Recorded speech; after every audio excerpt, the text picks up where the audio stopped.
நம்ம இந்த புரட்டாசி பௌர்ணமிக்கு பெருமாள் கோயில் தாங்க பார்க்க போகிறோம். கிரிவலம் எல்லாம் சிவன் கோயில் பார்ப்பாங்க. இது பெருமாள் கோயில், அதாவது சொர்ணகிரி என அழைக்கப்படும் கோபால்சாமி மலை.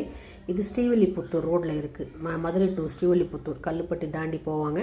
குடைவரை கோயில்னு சொல்லுவாங்க. நான் நிறைய தடவை இந்த கோயிலுக்கு போயிருக்கேன். உச்சியில் பார்த்தீங்கன்னா தனியாக ஒரு சன்னதி தெரியும். தூரத்தில் நம்ம மெயின் ரோட்லேருந்து பார்த்தாலே உங்களுக்கு தெரியும்.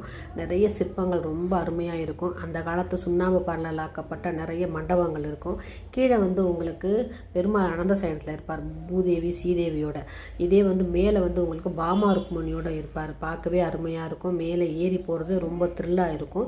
எல்லாமே அந்த சுண்ணாம்பு பாறை தான். இங்கே புளிய மரம் 12 ஆண்டுகளுக்கு ஒரு முறை தான் காய் காய்க்கும். இதுதான் தலை விருஷம் இந்த இடத்துல. இந்த சொர்ணகிரி மலை ஏகாதேசி புரட்டாசி எல்லா நாட்களையும் கும்பிடுவாங்க. திருக்கார்த்திகமும் மேலே போய் விளக்கும் ஏற்றுவாங்க இந்த இடத்துல. இந்த குடைவரை கோயில் ஸ்ரீவில்லிபுத்தூர் ராஜகோபுரத்தையும் பார்க்கலாம், தென்கிழக்கில் சிவகாசியும் பார்க்கலாம். சுற்றுச்சூழல் எல்லாமே இயற்கையாக இருக்கும். இந்த கோயில் பெரியாழ்வாருக்கு ரொம்ப ரொம்ப பிடித்தமான கோயில். பெருவார் அதே மாதிரி பரத்ராஜ் ரிஷி இங்கே தியானம் பண்ண இடம். பெரியாழ்வார் பக்கத்தில் ஸ்ரீவில்லிபுத்தூர் தானே இருக்காரு. அடிக்கடி இங்கே வந்துருவாராம். இங்கே புரட்டாசி சனிக்கிழமை தான் இந்த மாதிரி விசேஷங்கள்லாம்.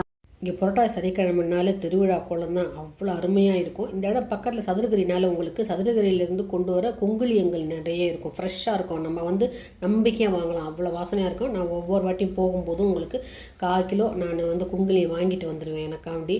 அதை நல்லா எல்லா குங்குளியும் கலந்துமே எனக்கு போட்டு கொடுப்பாங்க 1/4 கிலோ. அது இன்னும் கூட நான் வச்சுருக்கேன் இந்த குங்குளியம். ஏன்னா நம்ம நம்பிக்கையாக வாங்கலாம். இயற்கையான முறையில் கிடைக்கக்கூடிய இந்த குங்குளியம் திருவோடு கூட வச்சுருப்பாங்க. எல்லா கலரில் இருக்குது பாருங்கள். கொஞ்சம் கொஞ்சம் எடுத்து 1/4 கிலோ போட்டு தருவாங்க. அதனால் அந்த குங்குளியம் இன்னும் வச்சுருக்கேன். போட்டால் வீடே மணக்குங்க. அவ்வளோ அருமையாக இருக்கும். கண்டிப்பாக நீங்களும் கோபால்சாமி போனீங்கன்னா இந்த குங்குளியம் வாங்குங்க. கோபால்சாமி மலை இப்படி தான் மெயின் ரோட்லேருந்து பார்த்தா உங்களுக்கு தெரியும். அதே மாதிரி நீங்கள் வர வழியும் அப்படி தான் இருக்கும். ரொம்ப தொலைவு மெயின் ரோட்லேருந்து உள்ளே போகிற மாதிரி இருக்கும். இந்த இடத்துலையும் கிரிவலம் பண்ணுறாங்க. அது ரொம்ப முக்கியம். திருவண்ணாமலையில் மட்டும் கிடையாது, இந்த கோபால்சாமி மலையிலையும் கிரிவலம் பண்ணுறாங்க. அழகாக பாதை அமைச்சு பண்ணுறாங்க. அதுதான் இன்றைக்கி புரட்டாசி மாதம் கிரிவலம் எல்லாமே கோபால்சாமி மலை நான் சொல்லியிருக்கேன்.